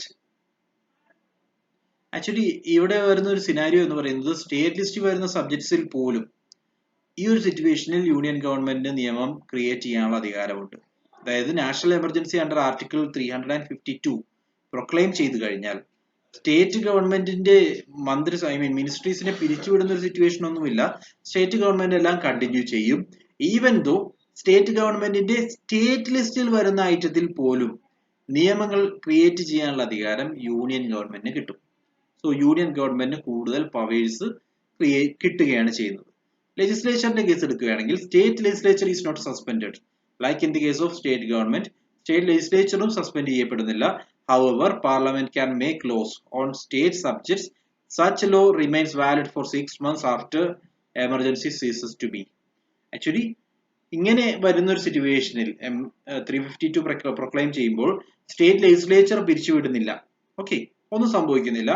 പക്ഷേ യൂണിയൻ പാർലമെന്റിന് സ്റ്റേറ്റ് ലിസ്റ്റിൽ വരുന്ന ഏത് കാര്യത്തിലും ലോ മേക്ക് ചെയ്യാനുള്ള അധികാരമുണ്ട്. ആസ് ഐ സെഡ് earlier, നേരത്തെ പറഞ്ഞ രീതിയിൽ തന്നെ ലോ മേക്ക് ചെയ്യാനുള്ള അധികാരമുണ്ട്. അങ്ങനെ ഒരു നിയമം ക്രിയേറ്റ് ചെയ്യുവാണെങ്കിൽ അതിന്റെ ടൈം പീരീഡ് എന്ന് പറയുന്നത് എന്നാണോ എമർജൻസി റിവോക്ക് ചെയ്യുന്നത്. എമർജൻസി റിവോക്ക് ചെയ്തത് ഓഗസ്റ്റിലാണെങ്കിൽ അത് കഴിഞ്ഞ് ഒരു 6 മാസവും കൂടി ഈ നിയമത്തിന് പ്രാബല്യം ഉണ്ടാവും. ഓക്കെ, സോ ടൈം പീരീഡ് എന്ന് പറയുന്നത് എമർജൻസി റിവോക്ക് ചെയ്തതിന് ശേഷമുള്ള 6 മാസം വരെയാണ് അതിന്റെ ടൈം പീരീഡ് വരുന്നത് ഇത്തരത്തിലുള്ള നിയമങ്ങളുടെ. ദെൻ ഫിനാൻഷ്യൽ മാറ്റേഴ്സ് എടുക്കുകയാണെങ്കിൽ distribution as per president's will subject to the approval of parliament. So financial മാറ്റേഴ്സിലേക്ക് വരുമ്പോൾ ഫിനാൻഷ്യൽ ഡിസ്ട്രിബ്യൂഷൻ, അതായത് യൂണിയൻ ഗവൺമെന്റ് സ്റ്റേറ്റ് ഗവൺമെന്റ് തമ്മിലുള്ള ഡിസ്ട്രിബ്യൂഷൻ വരുന്നത് പ്രസിഡന്റിന്റെ വില്ലോട് കൂടിയായിരിക്കും. പ്രസിഡന്റ് ആയിരിക്കും കാര്യങ്ങൾ തീരുമാനിക്കുന്നത്. പക്ഷേ പ്രസിഡന്റ് തീരുമാനിക്കുന്നത് പാർലമെന്റിന്റെ അപ്രൂവലോട് കൂടിയായിരിക്കും. That means parliament decides and president can sign execute എന്നുള്ള മീനിങ്ങിലാണ് വരുന്നത്. So distribution is at president's will and but subject to the approval of parliament. So these are the effects. When it comes to fundamental rights check ചെയ്യുകയാണെങ്കിൽ രണ്ട് important closes ആണ് ഇവിടെ വരുന്നത്. ഒന്ന് article 19 fundamental right പറയുന്നത് ഫ്രീഡവുമായി ബന്ധപ്പെട്ടാണ്. So 6 basic ഫ്രീഡത്തെ പറ്റിയാണ് article 19 പറയുന്നത്. Gets automatically suspended. അതായത് നമ്മൾ പ്രൊക്ലെയിം ചെയ്യുന്ന എമർജൻസി, നാഷണൽ എമർജൻസി പ്രൊക്ലെയിം ചെയ്യുന്നത് 2 ഗ്രൗണ്ടിലാണെങ്കിൽ, അതായത് വാറോ എക്സ്റ്റേണൽ അഗ്രഷനോ ആണ് ഗ്രൗണ്ട് എങ്കിൽ ആർട്ടിക്കിൾ 19 ഓട്ടോമാറ്റിക്കലി സസ്പെൻഡ് ചെയ്യപ്പെടും. അതർവൈസ് ഗ്രൗണ്ട് ആംഡ് റെബലിയൻ ആണ് ഗ്രൗണ്ട് എങ്കിൽ പ്രസിഡന്റിന്റെ തീരുമാനമായിരിക്കും 19 സസ്പെൻഡ് ചെയ്യണോ വേണ്ടയോ എന്നുള്ളത്. Okay, let me repeat. Ground എന്ന് പറയുന്നത് വാർ ഓർ എക്സ്റ്റേണൽ അഗ്രഷൻ ആണെങ്കിൽ ആർട്ടിക്കിൾ 19 ഓട്ടോമാറ്റിക്കലി സസ്പെൻഡ് ചെയ്യപ്പെടുന്നു. ഗ്രൗണ്ട് എന്ന് പറയുന്നത് ആംഡ് റെബലിയൻ എന്ന് പറയുന്ന ഗ്രൗണ്ടിലാണ് വരുന്നതെങ്കിൽ എക്സ്റ്റേണൽ അഗ്രഷൻ ആർട്ടിക്കിൾ 19 സസ്പെൻഡ് ചെയ്യണോ വേണ്ടയോ എന്ന് പ്രസിഡന്റ് തീരുമാനിക്കാം. And second important clause, president may by further order can specify other fundamental rights that won't be operative. So മറ്റേതെങ്കിലും ഒരു ഫണ്ടമെന്റൽ റൈറ്റ് ഓപ്പറേറ്റീവ് അല്ല എന്ന് ഡിസൈഡ് ചെയ്യാനുള്ള അധികാരം പ്രസിഡന്റിനുണ്ട്. ഇങ്ങനെ ഒരു നാഷണൽ എമർജൻസി പ്രഖ്യാപിച്ചു കഴിഞ്ഞാൽ ആർട്ടിക്കിൾ 19 രണ്ട് സിറ്റുവേഷനിൽ ഓട്ടോമാറ്റിക്കലി പോകുന്നതായിട്ട് നമ്മൾ പറഞ്ഞു. ബാക്കിയുള്ള ആർട്ടിക്കിൾസ്, അതായത് ആർട്ടിക്കിൾ 14 തൊട്ട് ആർട്ടിക്കിൾ 32 വരെ വരുന്ന പ്രൊവിഷൻസിൽ ബാക്കിയുള്ള റൈറ്റ്സ് ഏതൊക്കെയാണ്, റൈറ്റ്സ് എടുത്തു കളയാനുള്ള അധികാരം എമർജൻസിയുമായി ബന്ധപ്പെട്ട് പ്രസിഡന്റിന്റെ കയ്യിലാണ്. ഓക്കെ, പക്ഷേ ഇവിടെ നമ്മൾ ഓർക്കേണ്ടത് ആർട്ടിക്കിൾ 20 ആൻഡ് 21, ആർട്ടിക്കിൾ 20യും ആർട്ടിക്കിൾ 21ഉം ഒരു കാരണവശാലും പ്രസിഡന്റിനോ മറ്റാർക്കോ എടുത്തു കളയാൻ സാധിക്കാത്ത റൈറ്റ്സ് ആണ്. Okay, so what are article 20 and article 21? Already discussed, right? Go through it. Next is president's rule under article 356. Article 356 എന്ന് പറയുന്നത് സ്റ്റേറ്റ് എമർജൻസി ആണ്, or otherwise popularly known as president's rule. അതായത് സ്റ്റേറ്റിന്റെ ഗവൺമെന്റിനെ പിരിച്ചുവിട്ടതിന് ശേഷം യൂണിയൻ ഗവൺമെന്റ് പ്രസിഡന്റ് ഭരണം ഏറ്റെടുക്കുന്നു. ഭരിക്കുന്നത് പ്രസിഡന്റിന് വേണ്ടി ഗവർണർ ആയിരിക്കും. That situation is called president's rule. Okay, so when it can be imposed, if the president is satisfied that there exists a situation where the state administration cannot be carried in accordance with the provisions of the constitution, he can make proclamation for failure of constitutional machinery in a state.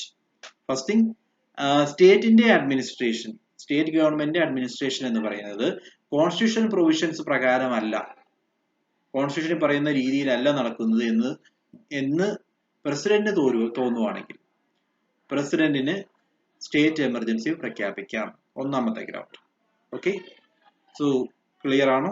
First thing നമ്മൾ പറഞ്ഞത്, if president is satisfied that there exists a situation where state administration cannot be carried in accordance with the provisions of the constitution, constitution പ്രകാരം അല്ല state administration നടക്കുന്നത് എന്ന് president ഉറപ്പാവുകയാണെങ്കിൽ ആ സിറ്റുവേഷനിൽ constitution missionary fail ആയി എന്നുള്ള ഗ്രൗണ്ടിൽ പ്രസിഡന്റിന് എമർജൻസി പ്രഖ്യാപിക്കാം. അതാണ് ആർട്ടിക്കിൾ 356 വരുന്നത്. ദെൻ പ്രസിഡൻസ് റൂള് മറ്റൊരു ആർട്ടിക്കിൾ കൂടി വരുന്നുണ്ട്. അത് വരുന്നത് ആർട്ടിക്കിൾ 365 ആർട്ടിക്കിൾ 365 പറയുന്നത് പ്രസിഡൻസ് റൂൾ ഇമ്പോസ് ചെയ്യുന്ന മറ്റൊരു സിറ്റുവേഷൻ ആണ്. In case state government union government order അനുസരിക്കുന്നില്ല. Okay, state government union government ഇൻസ്ട്രക്ഷന് വിരുദ്ധമായിട്ടാണ് കാര്യങ്ങൾ ചെയ്യുന്നതെന്ന് യൂണിയൻ ഗവൺമെന്റ് തോന്നിക്കഴിഞ്ഞാൽ ആ ഒരു സിറ്റുവേഷനിലും പ്രസിഡന്റിന് സ്റ്റേറ്റ് ഗവൺമെന്റിനെ പിരിച്ചുവിട്ട് ഭരണം ഏറ്റെടുക്കാം. ഈ രണ്ട് സിറ്റുവേഷനിലും വരുന്നത് സ്റ്റേറ്റ് എമർജൻസി തന്നെയാണ്, or else popularly known as president's rule. So രണ്ട് സിറ്റുവേഷൻ, വൺ ഈസ് ആർട്ടിക്കിൾ 356, അത് കോൺസ്റ്റിറ്റ്യൂഷൻ മിഷനറി ഫെയിൽ ആയി എന്നുള്ള ഗ്രൗണ്ടിൽ. ആർട്ടിക്കിൾ 365 അത് വരുന്നത് സ്റ്റേറ്റ് യൂണിയന്റെ ഓർഡറുകൾ ഇൻസ്ട്രക്ഷനുകൾ കൃത്യമായിട്ട് ഫോളോ ചെയ്യുന്നില്ല എന്നുള്ള ഗ്രൗണ്ടിലാണ് ആർട്ടിക്കിൾ 365 പ്രകാരം കോൺസ്റ്റിറ്റ്യൂഷണൽ പ്രസിഡൻസ് റൂൾ പ്രഖ്യാപിക്കാൻ സാധിക്കുന്നത്. ദെൻ അംബേദ്കറിന്റെ ഒപ്പീനിയൻ, ആക്ച്വലി അംബേദ്കർ വിശ്വസിച്ചിരുന്നത് 356 എന്ന് പറയുന്നത് ഒരു ഡെഡ് ലെറ്റർ ആയിരിക്കും എന്നാണ്. 356 ഒന്നും പ്രഖ്യാപിക്കേണ്ട യാതൊരു സിറ്റുവേഷനും ഇന്ത്യയിൽ വരാൻ ചാൻസ് ഇല്ല എന്നായിരുന്നു അംബേദ്കർ വിചാരിച്ചിരുന്നത്. പക്ഷേ ഒപ്പീനിയൻ ഈ ഒരു ഒപ്പീനിയന്റെ എഗെയിൻസ്റ്റ് ആയിട്ട് വരുന്ന കാര്യം, ഓൾറെഡി 119 തവണ ഇപ്പൊ നോക്കുവാണെങ്കിൽ 70 വർഷങ്ങളാവുന്നു. ഈ ഒരു സിറ്റുവേഷനിൽ 120 കൂടുതൽ തവണ കോൺസ്റ്റിറ്റ്യൂഷൻ പ്രകാരം ഈ ഒരു പ്രൊവിഷൻ ആർട്ടിക്കിൾ 356 ഇൻട്രൊഡ്യൂസ് ചെയ്തിട്ടുണ്ട്. അതായത് സ്റ്റേറ്റ് എമർജൻസി പ്രഖ്യാപിച്ചിട്ടുണ്ട് 120 തവണയിൽ കൂടുതൽ. ഓക്കെ, ജസ്റ്റ് അറിയാൻ വേണ്ടി. ദെൻ ഇറ്റ്സ് ഫീച്ചേഴ്സ്, എന്താണ് സംഭവിക്കുന്നത്? Such a proclamation lapses after 2 months. National emergency ആണെങ്കിൽ നോർമലി വരുന്നത് 1 month ആണ്. സ്റ്റേറ്റ് എമർജൻസി ആണെങ്കിൽ ഡ്യൂറേഷൻ എന്ന് പറയുന്നത് 2 months ആണ്. Unless approved by Parliament by a simple majority. Once approved, it lasts for 6 months, which can be again extended for 6 months subject to a maximum of 3 years. So, state എമർജൻസിയുടെ case എടുക്കുകയാണെങ്കിൽ state emergency ആദ്യം proclaim ചെയ്യാവുന്നത് 2 മാസത്തേക്കാണ്. ഓക്കെ, ഈ 2 months കഴിയുമ്പോൾ parliament agree ചെയ്യുകയാണ് state emergency extend ചെയ്യേണ്ട ഒരു സിറ്റുവേഷൻ ആണ് സ്റ്റേറ്റിൽ നിലനിൽക്കുന്നത് എന്ന് പാർലമെന്റ് തോന്നുവാണെങ്കിൽ 6 മാസത്തേക്ക് കൂടി എക്സ്റ്റെൻഡ് ചെയ്യാം. അതായത് ഒരു സിമ്പിൾ മെജോറിറ്റിയിൽ പാസ്സാക്കിയാൽ മതി. നാഷണൽ എമർജൻസി പാസ്സാക്കേണ്ടത് സ്പെഷ്യൽ മെജോറിറ്റിയിലായിരുന്നെങ്കിൽ ഇവിടെ സിമ്പിൾ മെജോറിറ്റിയിൽ ബില്ല് പാസ്സാക്കി കഴിഞ്ഞാൽ എക്സ്റ്റെൻഡ് ചെയ്യാം. ദെൻ വീണ്ടും 6 മാസത്തേക്ക് വേണമെങ്കിൽ എക്സ്റ്റെൻഡ് ചെയ്യാം. അങ്ങനെ മാക്സിമം 3 വർഷത്തേക്ക് സ്റ്റേറ്റ് എമർജൻസി എക്സ്റ്റെൻഡ് ചെയ്യാൻ സാധിക്കും. Then to extend it beyond 1 year, 2 conditions must be fulfilled. അതായത് ഇത്തരത്തിലൊരു എക്സ്റ്റൻഷൻ വരുമ്പോൾ നമ്മൾ പറഞ്ഞു 3 വർഷം വരെ എക്സ്റ്റെൻഡ് ചെയ്യാമെന്ന്. അതായത് ടോട്ടൽ 1 ഇയറിൽ കൂടുതൽ എക്സ്റ്റെൻഡ് ചെയ്യുന്ന സിറ്റുവേഷൻസ് വന്നു കഴിഞ്ഞാൽ 2 ബേസിക് കണ്ടീഷൻസ് ഫോളോ ചെയ്താൽ മാത്രമേ അത് സാധിക്കൂ. 2 കണ്ടീഷൻസ് ഉണ്ട്. ഒന്നാമത്തെ കണ്ടീഷൻ എന്ന് പറയുന്നത് national emergency should be in operation. So in operation, national emergency ഓപ്പറേഷനിൽ ഉണ്ടെങ്കിൽ മാത്രമേ സ്റ്റേറ്റ് എമർജൻസി നമുക്ക് 1-ൽ കൂടുതൽ വർഷത്തേക്ക് ഉയർത്താൻ സാധിക്കൂ. 2,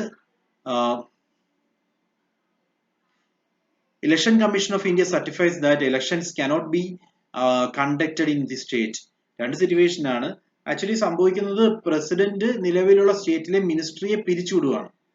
ഓക്കെ, സ്റ്റേറ്റ് മിനിസ്ട്രിയെ പിരിച്ചുവിടുക എന്ന് പറഞ്ഞു കഴിഞ്ഞാൽ ഫർദർ ഇലക്ഷൻ 1 വർഷത്തിനുള്ളിൽ എന്തായാലും നടക്കണം നോർമൽ സിനാരിയോയിൽ. ഇങ്ങനെ ഒരു ഇലക്ഷൻ നടത്താനുള്ള പോസിബിലിറ്റി ഇല്ല എന്ന് ഇലക്ഷൻ കമ്മീഷൻ ഓഫ് ഇന്ത്യ പറയുകയാണെങ്കിൽ മാത്രമേ പിന്നീട് ഒരു എക്സ്റ്റൻഷൻ പോസിബിൾ ആവൂ. സോ നോർമൽ കേസിൽ നമുക്ക് എക്സ്റ്റെൻഡ് ചെയ്യാവുന്നത്, അതായത് നോർമൽ കേസിൽ സ്റ്റേറ്റ് എമർജൻസി പ്രഖ്യാപിച്ചു കഴിഞ്ഞാൽ 2 മാസമാണ് ഡ്യൂറേഷൻ. ഈ 2 മാസം എന്ന് പറയുന്നത് സിമ്പിൾ മെജോറിറ്റിയോടുകൂടി പാർലമെന്റ് ബില്ല് പാസ്സാവുകയാണെങ്കിൽ, റെസൊല്യൂഷൻ പാസ്സാക്കുകയാണെങ്കിൽ 6 മാസത്തേക്ക് കൂടി എക്സ്റ്റെൻഡ് ചെയ്യാം. വീണ്ടും ഒരു 6 മാസത്തേക്ക് കൂടി എക്സ്റ്റെൻഡ് ചെയ്യാം. വീണ്ടും റെസൊല്യൂഷൻ പാസ്സാക്കുകയാണെങ്കിൽ ടോട്ടൽ 1 ഇയർ. ഓക്കെ, ഇങ്ങനെ 1 ഇയറിൽ കൂടുതൽ ഇത് എക്സ്റ്റെൻഡ് ചെയ്യണമെങ്കിൽ ഗ്രൗണ്ട് ഈസ് ദാറ്റ് 1 ഇയറിൽ കൂടി എക്സ്റ്റെൻഡ് ചെയ്യണമെങ്കിൽ രണ്ട് സിറ്റുവേഷൻ അവിടെ പ്രിവെയിൽ ചെയ്യണം. ഒന്ന് നാഷണൽ എമർജൻസി ഉണ്ടായിരിക്കണം. ഇതോടൊപ്പം തന്നെ നാഷണൽ എമർജൻസി നടക്കുകയാണെങ്കിൽ മാത്രം 1 ഇയറിൽ കൂടുതൽ എക്സ്റ്റെൻഡ് ചെയ്യാം. രണ്ട്, ഇലക്ഷൻ കമ്മീഷൻ ഓഫ് ഇന്ത്യ ഈ ഒരു സാഹചര്യത്തിൽ അവിടെ ഇലക്ഷൻ നടത്താൻ സാധിക്കില്ല എന്ന് ഡിക്ലെയർ ചെയ്താൽ മാത്രമേ, ഈ രണ്ട് ഗ്രൗണ്ടും ഉണ്ടെങ്കിൽ മാത്രമേ ഒരു വർഷത്തിൽ കൂടുതൽ സ്റ്റേറ്റ് എമർജൻസി എക്സ്റ്റെൻഡ് ചെയ്യാൻ സാധിക്കൂ. So these are the features. Then effect. ഇത്തരത്തിലൊരു state emergency or president's rule proclaim ചെയ്തു കഴിഞ്ഞാൽ പ്രസിഡന്റിന് ചെയ്യാവുന്നത്, ഒന്ന്, declare executive powers of the state rest with him. He can also delegate some of the powers like powers to any other authority like governor as per his liking. Normally ഗവർണറിന് power distribute ചെയ്യും. So state emergency പ്രഖ്യാപിക്കുന്നത് വഴി president order ചെയ്യുന്നത് executive powers of സ്റ്റേറ്റിന്റെ എല്ലാ executive പവേഴ്സും president ഏറ്റെടുക്കുന്നു എന്നാണ് അതിന്റെ അർത്ഥം.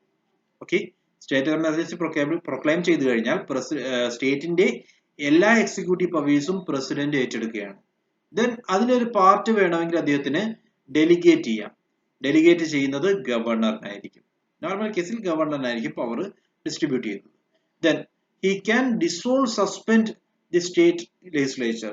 He can dissolve or suspend the state legislature. If suspended, the parliament can exercise its legislative powers. അതായത് പ്രസിഡന്റിന് ലെജിസ്ലേച്ചറിനെ, അതായത് സ്റ്റേറ്റിലെ ലെജിസ്ലേറ്റീവ് അസംബ്ലിയെ പിരിച്ചുവിടാനുള്ള അധികാരമുണ്ട്. ഓക്കെ, പിരിച്ചുവിടുകയാണെങ്കിൽ പിന്നീട് സ്റ്റേറ്റിന് വേണ്ടി കൂടി നിയമം തയ്യാറാക്കുന്നത് പാർലമെന്റ് ആയിരിക്കും. പാർലമെന്റ് ഫ്രെയിം ചെയ്യുന്ന നിയമങ്ങളെല്ലാം ആ സ്റ്റേറ്റിന് കൂടി അപ്ലൈ ചെയ്യപ്പെടും. ഇനി ഡിസോൾവ് ചെയ്യുകയാണ്, അതേപോലെ സസ്പെൻഡ് ചെയ്യാനുള്ള പ്രൊവിഷൻസും പ്രസിഡന്റിന് സാധിക്കും. So these are the effect of state emergency. രണ്ട് കാര്യങ്ങളാണ് നമ്മൾ പറഞ്ഞത്. ഒന്ന്, he can declare that the executive powers of the state rest with him. ഇതുവരെയുള്ള എക്സിക്യൂട്ടീവ് പവേഴ്സ് എല്ലാം, സ്റ്റേറ്റിലുള്ള എല്ലാ എക്സിക്യൂട്ടീവ് പവേഴ്സും എന്റെ കയ്യിലായിരിക്കും എന്ന് പ്രസിഡന്റിന് ഡിക്ലെയർ ചെയ്യാം. രണ്ടാമതായിട്ട്, നിലവിലുള്ള സ്റ്റേറ്റ് ലെജിസ്ലേച്ചറിനെ പിരിച്ചുവിടുകയോ സസ്പെൻഡ് ചെയ്യുകയോ ചെയ്യാനുള്ള അധികാരവും പ്രസിഡന്റിന് കിട്ടുകയാണ് ചെയ്യുന്നത്. Then when it comes to the fundamental right നോക്കുകയാണെങ്കിൽ സ്റ്റേറ്റ് എമർജൻസി പ്രഖ്യാപിക്കുന്നതുകൊണ്ട് ഫണ്ടമെന്റൽ റൈറ്റിൽ ഒന്നും സംഭവിക്കുന്നില്ല. ഓക്കെ, ഒരു ഫണ്ടമെന്റൽ റൈറ്റും എടുത്തു കളയപ്പെടുന്നില്ല. അത് സെപ്പറേറ്റ് ആയിട്ട് പ്രസിഡന്റ് തീരുമാനിക്കേണ്ടി വരും. നിലവിൽ സ്റ്റേറ്റ് എമർജൻസി പ്രഖ്യാപിക്കുമ്പോൾ ഒരു ഫണ്ടമെന്റൽ റൈറ്റിനും യാതൊരു ഇമ്പാക്റ്റും സംഭവിക്കുന്നില്ല. Then financial emergency under article 360 ഇതുവരെ പ്രഖ്യാപിച്ചിട്ടില്ല. ഫിനാൻഷ്യൽ എമർജൻസി ഇമ്പോസ് ചെയ്യുന്ന situation, first, if the president is satisfied that a situation has arisen whereby the financial stability or credit of India or of any part of the territory thereof is threatened, he may by proclamation make a declaration to the effect. So പ്രസിഡന്റിന് തോന്നുവാണ് ഇപ്പോഴത്തെ സിറ്റുവേഷനിൽ India മൊത്തമായിട്ടോ അല്ലെങ്കിൽ ഇന്ത്യയിലെ ഏതെങ്കിലും ഒരു പാർട്ടിലോ financial stability മൊത്തമായിട്ട് നഷ്ടപ്പെട്ടിരിക്കുകയാണ്, അല്ലെങ്കിൽ ഇന്ത്യയുടെ ക്രെഡിറ്റ് വർത്തിനെസ് മൊത്തമായിട്ട് നഷ്ടപ്പെട്ടിരിക്കുകയാണ് എന്ന് തോന്നിക്കഴിഞ്ഞാൽ, എന്ന് വിശ്വസിക്കാവുന്ന ഒരു സിറ്റുവേഷൻ ക്രിയേറ്റ് ചെയ്യുകയാണെങ്കിൽ പ്രസിഡന്റിന് ആർട്ടിക്കിൾ 360 പ്രകാരം ഫിനാൻഷ്യൽ എമർജൻസി പ്രഖ്യാപിക്കാനുള്ള അധികാരമുണ്ട്. സോ ഗ്രൗണ്ട് ഇതാണ്, ഫിനാൻഷ്യൽ സ്റ്റെബിലിറ്റി ഇല്ല, അല്ലെങ്കിൽ ക്രെഡിറ്റ് വർത്തിനെസ് ഇല്ല. ഈ രണ്ട് സിറ്റുവേഷനും, ക്രെഡിറ്റും ഫിനാൻഷ്യൽ സ്റ്റെബിലിറ്റിയും ഇല്ല, അല്ലെങ്കിൽ നശിച്ചുകൊണ്ടിരിക്കുകയാണ്, ഇന്ത്യക്ക് മൊത്തമായിട്ടോ അല്ലെങ്കിൽ ഇന്ത്യയിലെ ഏതെങ്കിലും ഒരു പാർട്ടിലോ നഷ്ടപ്പെട്ടുകൊണ്ടിരിക്കുകയാണെന്ന് തോന്നിക്കഴിഞ്ഞാൽ president can declare financial emergency. ഇവിടെ വരുമ്പോൾ features, it will ordinarily remain in force for 2 months. Declare ചെയ്തു കഴിഞ്ഞാൽ സ്റ്റേറ്റ് എമർജൻസിയുടെ കേസ് പറഞ്ഞ പോലെയാണ്, നോർമലി 2 മാസത്തേക്കായിരിക്കും ഇതിന്റെ time period, unless it is approved by both houses. If Lok Sabha dissolved during the period, similar clause as that of national emergency. അതായത് ബാക്കിയുള്ള എല്ലാ കാര്യങ്ങളും നാഷണൽ എമർജൻസിയുടെ കേസിൽ നമ്മൾ പറഞ്ഞതുപോലെയാണ്. എക്സ്റ്റെൻഡ് ചെയ്യാവുന്നത് 6 മാസം വരെ, വീണ്ടും 6 മാസത്തേക്ക് വേണമെങ്കിൽ എക്സ്റ്റെൻഡ് ചെയ്യാം. സോ ഇവിടെ എല്ലാം ഓർക്കേണ്ടത്, there must be a special resolution passed by both houses. രണ്ട് ഹൗസസും സ്പെഷ്യൽ റെസൊല്യൂഷൻ പാസ്സാക്കുകയാണെങ്കിൽ മാത്രമാണ് ഇങ്ങനെ 6 മാസത്തേക്കുള്ള എക്സ്റ്റൻഷൻ പോസിബിൾ ആവുള്ളൂ. സോ നോർമലി പ്രസിഡന്റ് ഡിക്ലെയർ ചെയ്തു കഴിഞ്ഞാൽ അതിന്റെ ടൈം പീരീഡ് എന്ന് പറയുന്നത് 2 മാസമായിരിക്കും. ആ 2 മാസത്തിന് ശേഷം എക്സ്റ്റെൻഡ് ചെയ്യണമെങ്കിൽ രാജ്യസഭയും ലോക്സഭയും സ്പെഷ്യൽ റെസൊല്യൂഷനോട് കൂടി ഒരു ബില്ല് പാസ്സാക്കണം. ആ ബില്ല് പാസ്സായി കഴിഞ്ഞാൽ 6 മാസത്തേക്ക് എക്സ്റ്റെൻഡ് ചെയ്യുന്നു. പിന്നീട് 6 മാസം കഴിയുമ്പോൾ വീണ്ടും അത് എക്സ്റ്റെൻഡ് ചെയ്യാനുള്ള പോസിബിലിറ്റിയും ഉണ്ട്. ഫൈനലി ഇതിന്റെ ഇഫക്ട്സ് നോക്കുവാണെങ്കിൽ the financial autonomy of the States is transferred. അതായത് സ്റ്റേറ്റിന്റെ കയ്യിലിരുന്ന ഫിനാൻഷ്യൽ ഓട്ടോണമി, ഫിനാൻസുമായി ബന്ധപ്പെട്ട പരമാധികാരം സെൻട്രൽ ഗവൺമെന്റ് ഏറ്റെടുക്കുകയാണ് ചെയ്യുന്നത്. സോ ഇൻ ദ സിറ്റുവേഷൻ പ്രസിഡന്റിന് ചെയ്യാവുന്ന കാര്യങ്ങൾ, ഒന്ന്, suspend distribution of financial resources. സ്റ്റേറ്റുകൾക്ക് ഫിനാൻഷ്യൽ റിസോഴ്സുകൾ ഡിസ്ട്രിബ്യൂട്ട് ചെയ്യുന്ന മെക്കാനിസം കംപ്ലീറ്റ് ആയിട്ട് നിർത്തിവെക്കാം. രണ്ടാമതായിട്ട് issue directions to follow canons of finance spend ചെയ്യുന്നതിനകത്ത് കൃത്യമായിട്ടുള്ള ഡയറക്ഷൻസ്, ഇങ്ങനെയൊക്കെ മാത്രമേ സ്പെൻഡ് ചെയ്യാൻ പാടുള്ളൂ, ഇത്ര ഏരിയയിൽ മാത്രമേ നിങ്ങൾ ഇൻവെസ്റ്റ് ചെയ്യാൻ പാടുള്ളൂ തുടങ്ങിയിട്ടുള്ള ഡിസിഷൻസ് എടുക്കാനുള്ള അധികാരവും പ്രസിഡന്റിനുണ്ട്. മൂന്നാമതായിട്ട് direct state government to reduce the salaries of their എംപ്ലോയീസിന് കൊടുക്കുന്ന സാലറി റെഡ്യൂസ് ചെയ്യാൻ പറയാം. Direct the governors to reserve all financial and money bills for his consideration. ലെജിസ്ലേച്ചറിൽ വരുന്ന ഫിനാൻഷ്യൽ ബിൽസും മണി ബിൽസും എല്ലാം ഗവർണർ റിസർവ് ചെയ്യണം. അതായത് മണി ബിൽ വന്നു കഴിഞ്ഞാൽ പ്രസിഡന്റിന്റെ കൺസിഡറേഷന് വേണ്ടി ഗവർണർ ഇതെല്ലാം റിസർവ് ചെയ്തു വെച്ചിരിക്കണം. അതേപോലെ ഫിനാൻസ് ബില്ലും പ്രസിഡന്റ് കണ്ടതിന് ശേഷം മാത്രമേ ബില്ല് പാസ്സാക്കാൻ പാടുള്ളൂ. This are the effects. അതായത് മണി ബിൽ ഇൻട്രൊഡ്യൂസ് ചെയ്ത് കഴിഞ്ഞാൽ സ്റ്റേറ്റിന്റെ ഫിനാൻഷ്യൽ പവേഴ്സ് മൊത്തം സെൻട്രൽ ഗവൺമെന്റിലേക്ക് ട്രാൻസ്ഫർ ചെയ്യുകയാണ്, അതായത് പ്രസിഡന്റിലേക്ക് ട്രാൻസ്ഫർ ചെയ്യുകയാണ്. പ്രസിഡന്റിലേക്ക് കിട്ടിക്കഴിഞ്ഞാൽ പ്രസിഡന്റിനുള്ള പവേഴ്സ് എന്ന് പറയുന്നത്, ഒന്ന്, ഫിനാൻഷ്യൽ റിസോഴ്സസ് ഡിസ്ട്രിബ്യൂട്ട് ചെയ്യുന്നത് മൊത്തമായിട്ട് താൽക്കാലികമായിട്ട് സസ്പെൻഡ് ചെയ്യാം. രണ്ട്, ഇങ്ങനെയുള്ള കൃത്യമായിട്ടുള്ള കാനൻസ് ഓഫ് ഫിനാൻസ്, ഈ രീതിയിലുള്ള ഡിസ്ട്രിബ്യൂഷനെ പാടുള്ളൂ, ഈ രീതിയിലുള്ള ഇൻവെസ്റ്റ്മെന്റേ പാടുള്ളൂ എന്ന് കൃത്യമായിട്ട് പറയാനുള്ള അധികാരം പ്രസിഡന്റിന് കിട്ടുകയാണ്. മൂന്നാമതായിട്ട് സ്റ്റേറ്റ് ഗവൺമെന്റ് എംപ്ലോയീസിന്റെ എല്ലാം സാലറി വെട്ടിക്കുറയ്ക്കാൻ നിർദ്ദേശിക്കാം. ആൻഡ് ഫൈനലി സ്റ്റേറ്റ് ലെജിസ്ലേച്ചറിൽ വരുന്ന ഫിനാൻഷ്യൽ ആൻഡ് മണി ബിൽ എല്ലാം അദ്ദേഹത്തിന്റെ കൺസിഡറേഷന് വേണ്ടി നീക്കി വയ്ക്കണം എന്ന് ഗവർണേഴ്സിനോട് പറയാനുള്ള അധികാരവും പ്രസിഡന്റിന് കിട്ടുവാണ്. സോ then about ഫണ്ടമെന്റൽ റൈറ്റ്സിന് ഫിനാൻഷ്യൽ എമർജൻസിയുമായി ബന്ധപ്പെട്ട് യാതൊരു പ്രൊവിഷനും വരുന്നില്ല, ഒരു എഫക്റ്റും ചെയ്യുന്നില്ല. So these are that's all about emergency provisions. നമ്മൾ ഇന്ന് ഡിസ്കസ് ചെയ്തത് രണ്ട് കാര്യങ്ങളാണ്. ഒന്ന്, സ്പെഷ്യൽ ഓഫീസർ ഫോർ മൈനോറിറ്റീസ്. രണ്ട്, നമ്മൾ ഡിസ്കസ് ചെയ്തത് എമർജൻസി പ്രൊവിഷൻസ്. 3 എമർജൻസീസിനെ പറ്റി നമ്മൾ ഡീറ്റെയിൽ ആയിട്ട് ഡിസ്കസ് ചെയ്തു. എന്തെങ്കിലും ഡൗട്ട്സ് ഉണ്ടെങ്കിൽ പറയാം. Thank you.